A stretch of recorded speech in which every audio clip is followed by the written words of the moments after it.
وہ اس کے ہاتھ چھوڑ گیا اور اسے اپنے سینے پر بازو لپیٹ کر خود کو چھپانے کی کوشش کرنی اور سسک پڑی تھی۔ سوچ لو ایسا نہ ہو کہ وہاں جا کر ایک اور تماشا شروع کر دو، اس نے سخت لہجے میں پوچھا اور اس کے زخمی ہونٹوں پر دوبارہ جھکنے لگا تو وہ جلدی سے بولی، نہیں بالکل نہیں کروں گی، مجھے حویلی واپس لے چلو۔ وہ تڑپ کر روتے ہوئے بولی تھی، بالکل نہیں، مجھے تم پر بھروسہ نہیں، یہیں سے تیار ہو کر چلو گی تم؟ ولید خانزادہ فیصلہ کن لہجے میں بولا تھا اور اس کے ہونٹوں کا نرمی سے بوسہ لیا۔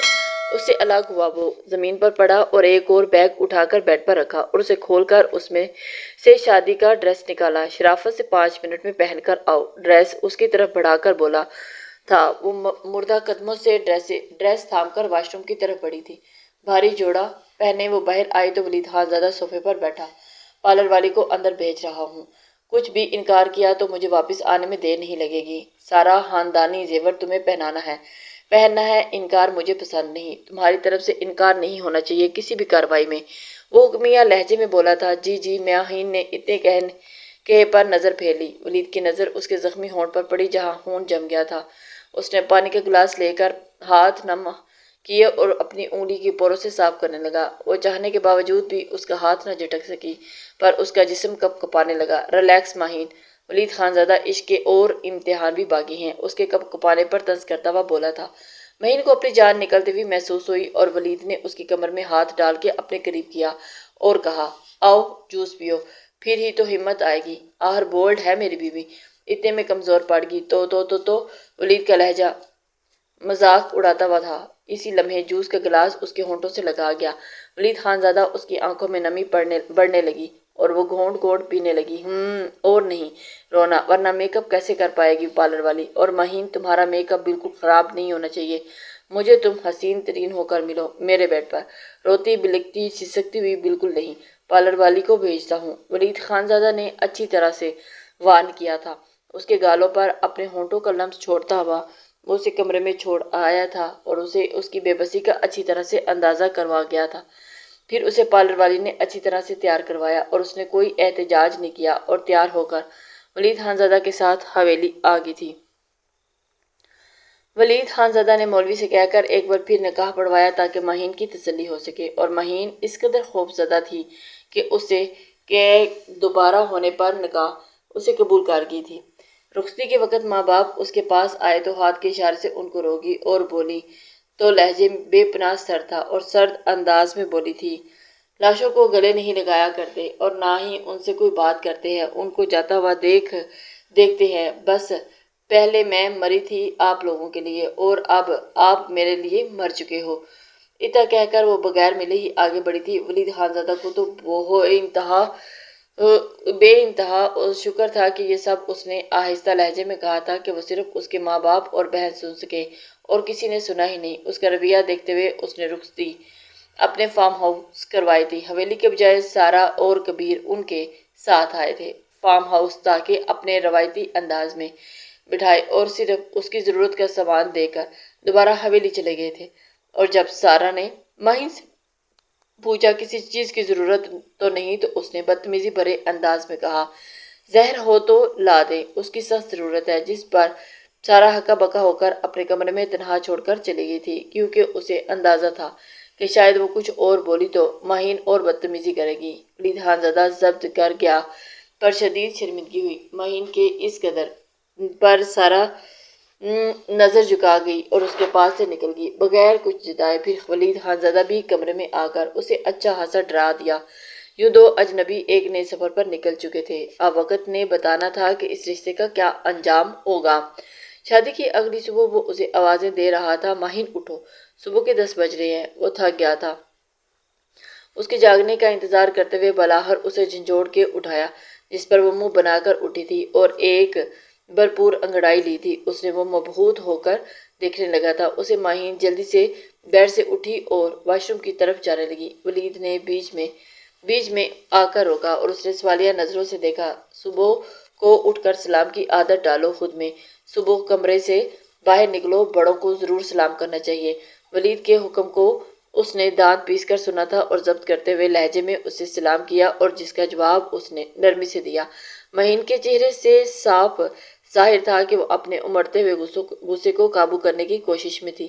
یاد ہے نا جو رات میں طے ہوا تھا ہمارے بیچ۔ ولید نے یاد دہانی کروائی تھی اسے۔ یاد ہے، منہ بنا کر بولی تھی اور اس کے گھرنے پر اسے تاثرات ٹھیک کر گئی تھی۔ اپنے کپڑے اٹھاتی واش روم چلی گئی تھی۔ جلدی جلدی سے آنا، وہ بولا پیچھے سے۔ جی ٹھیک ہے، ماہین نے کہا۔ وہ جلدی سے فریش ہو کر آئی تھی۔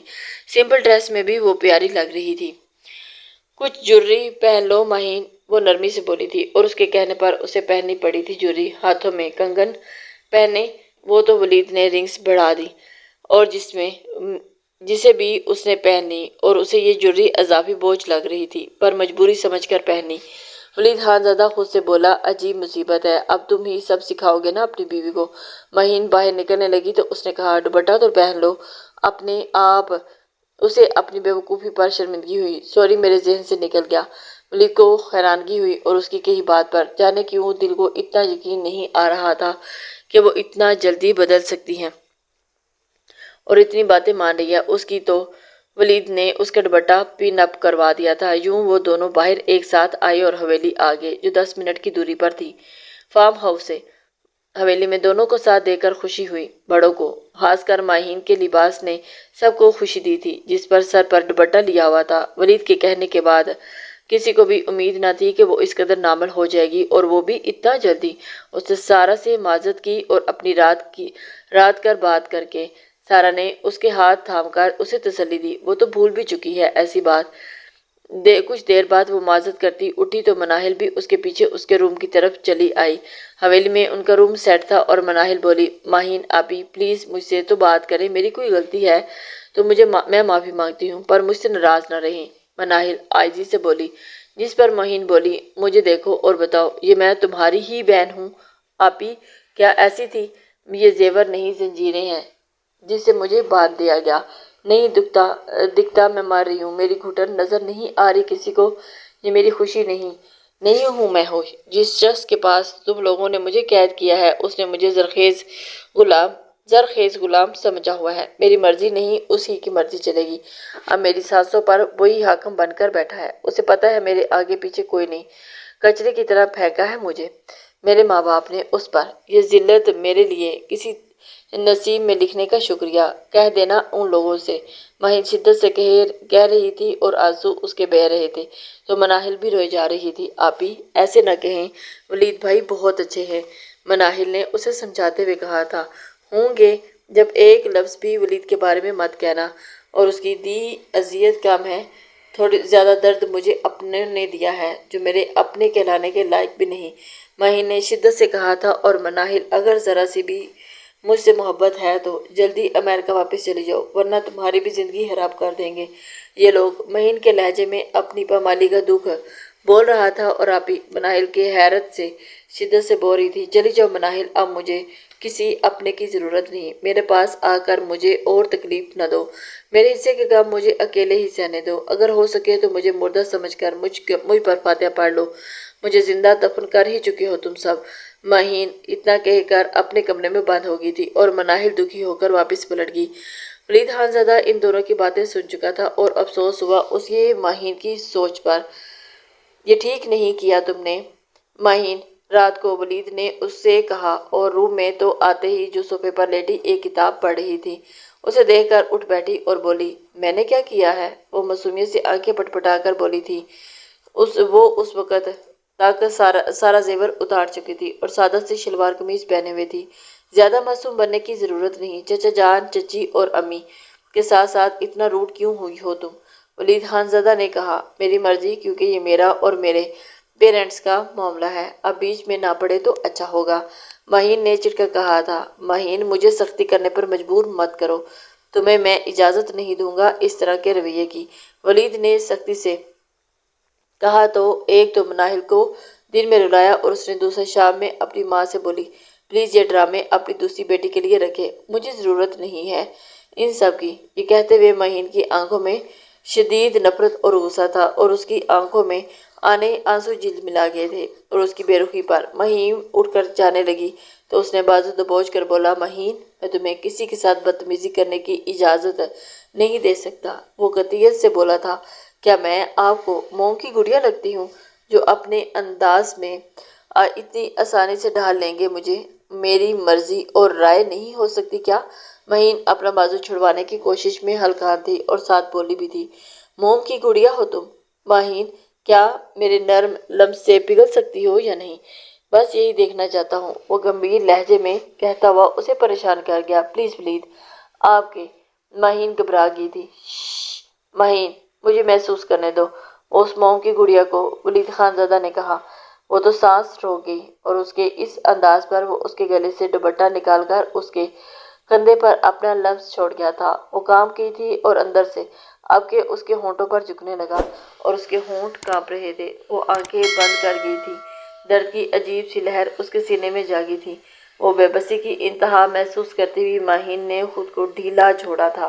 وہ اس کے مقابل نہیں آنا چاہتی تھی۔ کئی لمحوں تک کوئی لمس محسوس نہ کر کے حیرت میں اس نے جلدی سے آنکھیں کھولی تو وہ سامنے صوفے پر بیٹھا مسکرا رہا تھا۔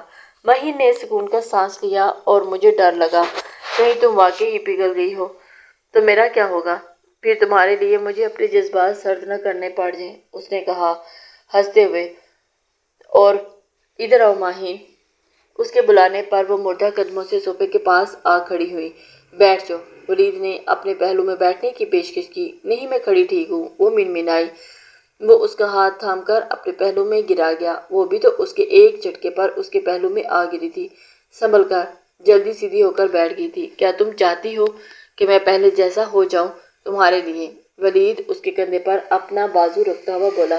مہین کو نہیں پتا تھا کہ وہ اسے ہراس کرنے کی کوشش کرنا چاہتا ہے یا نہیں، پر وہ اس کے ذو معنی جملے اور اس کے یوں حق جتانے کے انداز پر ہراس ہونے لگی تھی۔ نہ چاہتے ہوئے بھی نہیں، بالکل بھی نہیں، مہین نے گھبرا کر کہا۔ گڈ، کل تم اچھی طرح اپنے ماں باپ سے ملو گی اور پھر ہم نے روانہ ہونا ہے شہر کے لیے۔ ولید نے سکون سے اپنا اگلا پروگرام بتایا تھا۔ واٹ؟ شہر کیوں؟ مہین نے حیرت سے کہا تھا۔ کیوں؟ گاؤں میں تمہیں رہنا پسند ہے کیا؟ ولید نے حیرت سے پوچھا۔ میں یہاں ہی ٹھیک ہوں، آپ آتے جاتے رہتے ہیں نا؟ مہین نے سکون سے کہا۔ کیا تم مجھ سے جان چھڑوانا چاہ رہی ہو؟ ولید نے آئی برو اچکا کر پوچھا تھا، ساتھ ہی ساتھ اس کے تاثرات بغور جانچنے لگا۔ نہ نہیں، مجھے لگا آپ کو اچھا لگے گا میرا یہاں رہنا، آپ کے ماں باپ کے ساتھ۔ مہین جلدی سے صفائی دیتے ہوئے بولی۔ مجھے تو شدید برا لگ رہا ہے، میری نئی نویلی دلہن مجھ سے جان چھڑوانے کی کوشش کر رہی ہے۔ ولید نے مصنوعی افسوس سے ظاہر کیا تھا۔ نہیں، آپ مجھے غلط سمجھ رہے ہیں، اس نے انگلیاں مروڑتے ہوئے کہا۔ ان پر ظلم نہ کرو مہین۔ وہ اس کی گرفت سے ہاتھ چھڑوا گیا جس کی انگلیاں وہ مروڑ رہی تھی۔ وہ مکمل اس سے الگ ہو کے بیٹھی تھی اور اس کے پرفیوم کی خوشبو مہین کی نتنوں میں اتر رہی تھی۔ اچانک اس کی پیشانی چوم گیا۔ ولید جو جی جان سے کام کر رہ گئی اور اس کے اس طرح قربت کی عادی نہ تھی، وہ بھی اسے زیادہ آزمائے بغیر اٹھ کھڑا ہوا اور الماری سے اپنا نائٹ ڈریس نکالتے ہوئے بولا۔ تو بس ٹھیک ہے، کل شہر چل رہے ہیں ہم، اپنی پیکنگ کر لینا۔ اس کا حکمیہ لہجہ سن کر بولی، جیسے آپ کو ٹھیک لگے۔ مہین نے آہستہ سے کہا، مری ہوئی آواز میں۔ حشمت خان زادہ نے ہاشم سے کہا کہ ابھی اسے کچھ دن اپنی بیٹی کے پاس شہر میں رہنا چاہیے، پر ہاشم خان زادہ نے منع کیا اور اپنے باپ کے پاس رہنے کی فوقیت دی، جس پر وہ بے انتہا خوش ہوئے تھے اپنے بیٹے سے۔ مہین ولید کے حکم کے مطابق گاؤں کی روانگی کے وقت اپنے پیرنٹس سے نارملی ملی اور اس کے ہر ایک انداز میں احتجاج تھا اور اس کا موڈ خراب تھا، جسے ہی مد نظر رکھتے ہوئے ولید نے راستے میں 2-3 دفعہ پوچھا، کچھ کھانا ہے یا نہیں، یا کہیں گاڑی روکیں، پر مہین صاف انکار کر گئی اور منہ بنا کر بیٹھی رہی۔ ولید خانزادہ کو شدید افسوس ہوا اس کے انداز پر۔ شہر آ کر چند دن ولید خانزادہ شدید مصروف رہا اور اپنی سیاسی کاموں میں یہی دن تھے جو مہین کے پرسکون گزرے تھے۔ ولید خانزادہ کے پاس بالکل وقت نہ تھا اس کے لیے۔ وہ گھر آتا تب تک وہ سو چکی تھی اور اس کی شادی کے 15 دن گزر گئے تھے۔ وہ حیران تھا کہ اس نے کوئی کوشش نہ کی باہر جانے کی اور نہ ہی موبائل وغیرہ کی ڈیمانڈ کی تھی۔ مہین نے اس کے کام اپنے ذمے تو نہ لیے تھے، پر اس کا یوں پرسکون ہو کر رہنا اپنے شوہر کے گھر میں ولید خانزادہ کے لیے خوشگن احساس تھا۔ وہ مطمئن تھا کہ وہ بہت جلد اس رشتے کو تسلیم کر لے گی اور وہ اس رشتے کو شروع کرنے میں اس کی رضامندی چاہتی تھی اور اسے یقین تھا کہ وہ بہت جلد راضی ہو جائے گی۔ وہ ایک جاگیردار مرد تھا، پر اس کی سوچ جاگیردارانہ نہ تھی کہ وہ کسی بھی عورت پر زبردستی اپنی جاگیرداری قائم کر لیتا۔ وہ تو عورت کے نازک جذبوں کی بے حد قدر اور کرنے والا شخص تھا، جو تھوڑی بہت زیادتی اس کے ساتھ کر چکا تھا۔ وہ بھی بہت مجبوری میں اسے کرنی پڑی تھی، کیونکہ وہ ماہین جیسی لڑکی کو قابو کرنے کے لیے ضروری تھی، ورنہ وہ قطعی یہ سب پسند نہیں کرتا۔ ہاشم خانزادہ کی کل فلائٹ تھی، اس لیے وہ سب ولید خانزادہ کے گھر والے آئے تھے تاکہ کچھ پل ماہین اور ولید کے ساتھ گزارے۔ امریکہ جانے سے پہلے ماہین نے ان کی امیدوں پر پانی پھیر دیا۔ 5 نیند کی گولیاں کھا کر ولید خانزادہ ملازموں پر شدید غصہ ہو رہا تھا۔ کس نے لا کر دی یہ گولیاں؟ اسے تو ملازم نے ڈرتے ہوئے کہا۔ سر، آپ نے کہا تھا تمہاری بیوی جو کہے وہ لا دینا کھانے کے لیے۔ مجھے لگا کہ دوائی بھی کھانے کی چیز ہے۔ دوائی کہہ رہی تھی تو مجھ سے پوچھ تو لیتے لانے سے پہلے، ولید نے کہا، جس پر ملازم سوری سر کہتا سر جھکا گیا۔ ہاشم خانزادہ کو افسوس ہوا ماہین کی حرکت پر اور انہیں شرمندگی ہوئی ولید کے آگے، پر ولید نے ان کو تسلی دی، اسے سنبھال لے گا، جس پر وہ مطمئن ہوتے ہوئے اگلی صبح امریکہ روانہ ہو گئے۔ ولید خود گیا تھا ان کو چھوڑنے، اسے شدید غصہ آ رہا تھا ماہین کی اس حرکت پر۔ رات میں جب وہ گھر آیا تو مزے سے کتاب پڑھ رہی تھی۔ روم میں بیٹھی ولید نے اسے دیکھ کر کہا، تھوڑی سی شرم آئے تو کر بھی لو، کوئی بھی اس طرح اپنے ماں باپ سے کرتا ہے؟ میل لیتی تو کیا جاتا تمہارا؟ ان کو آنی چاہیے شرم، ان کو تو نہ آئی، مجھے کیا حق آئے گی؟ ماہین کتاب پر نظر جماتے ہوئے شانے بے نیازی سے بولی تھی۔ اچھی بات ہے، واپس چلے گئے ہیں، مرے ہوئے لوگوں کو قبروں پر زیادہ دیر تک نہیں ٹھہرا کرتے۔ ولید خانزادہ، میں ان کے لیے مر گئی ہوں اور وہ میرے لیے۔ وہ دوبارہ کتاب کی طرف متوجہ ہوئی تھی، وہ اسے اچھا خاصا زج کر چکی تھی۔ میں تمہیں کچھ کہتا نہیں، اس کا مطلب یہ نہیں کہ تم صحیح ہو، ولید نے تند لہجے میں کہا تھا۔ تو؟ ماہین نے ابرو اچکائے۔ اس کا مطلب یہ کہ میں چاہتا ہوں کہ تمہیں کچھ وقت دوں اس رشتے کو سمجھنے کے لیے اور سنبھلنے کے لیے، ولید نے نرمی سے سمجھایا۔ وقت کے ساتھ آپ کو سمجھ آ جائے گا کہ زبردستی کے تعلق کبھی بھی نہیں چلتے، مجھے پورا یقین ہے اس بات پر، ماہین نے سکون سے کہا تھا۔ مجھے زبردستی پر مجبور نہ کرو ماہین۔ ولید خانزادہ، تمہیں سمجھنا ہے میری بیوی بن کر ہی رہنا ہے۔ ولید خانزادہ لٹوک لہجے میں بولا تھا۔ ناممکن ہے یہ، ماہین نے ضدی لہجے میں کہا۔ اس کا چیلنجنگ انداز اسے غصہ دلا گیا اور اس کے ہاتھ سے کتاب چھین کر ٹیبل پر پٹکی اور اسے اپنے روبرو کھڑا کر گیا۔